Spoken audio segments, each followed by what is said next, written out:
গতকাল রাতে রাজধানীর বসুন্ধরা আবাসিক এলাকায় বেসরকারি বিশ্ববিদ্যালয়ের শিক্ষার্থীদের হামলায় সার্জিস আলম আহত হয়েছেন বলে খবর পাওয়া গেছে। হামলার অভিযোগ নিয়ে তিনি ও তার অনুসারীরা ভাটারা থানায় যান বলে জানা গেছে। অপরদিকে পাল্টা অভিযোগ নিয়ে থানায় গিয়েছেন বেসরকারি বিশ্ববিদ্যালয়ের কিছু শিক্ষার্থীও। এদিকে রাতেই সামাজিক যোগাযোগ মাধ্যমে সার্জিস আলমের সঙ্গে ধস্তাধস্তির বেশ কিছু ভিডিও ছড়িয়ে পড়ে। সামাজিক যোগাযোগ মাধ্যমে ছড়িয়ে পড়া একাধিক ভিডিওতে দেখা যায় সার্জিস আলম তার অনুসারীদের নিয়ে বসুন্ধরা আবাসিক এলাকার একটি সড়কে কথা বলার সময় দুই পক্ষের মধ্যে কথা কাটাকাটি থেকে ধাক্কা, পাল্টা ধাক্কা ও হাতাহাতি শুরু হয়। তবে এই ঘটনাকে কেন্দ্র করে মধ্যরাতে একটি পোস্ট করেছেন সার্জিস আলম।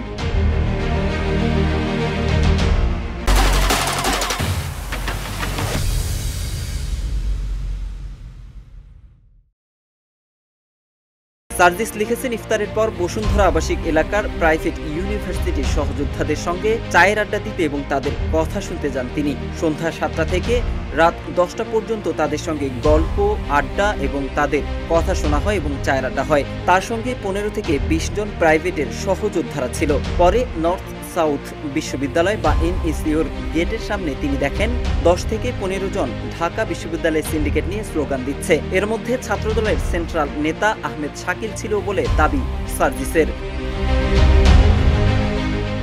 সার্জিস আরও লেখেন, স্লোগান শুনে তিনি এগিয়ে যান তাদের কথা শুনতে, কিন্তু তারা ইচ্ছাকৃতভাবে তার সঙ্গে থাকা প্রাইভেটের শিক্ষার্থীদেরকে গালিগালাজ করতে থাকে। সার্জিস লিখেন, উপস্থিত 10 থেকে 12 জনের মধ্যে 1-2 জনকে স্টুডেন্ট মনে হলেও বাকিদের দেখে ভাড়া করা টোকাই দুষ্কৃতিকারী মনে হচ্ছিল তার কাছে। বিব্রতকর পরিস্থিতি সৃষ্টি করা এদের উদ্দেশ্য বুঝতে পেরে তিনি দুই পক্ষকে চলে যেতে বলেন এবং তিনিও চলে আসেন। গণমাধ্যমকে সার্জিস জানিয়েছেন, তিনি আসার পর শুনেছেন সেখানে হাতাহাতির ঘটনা ঘটেছে।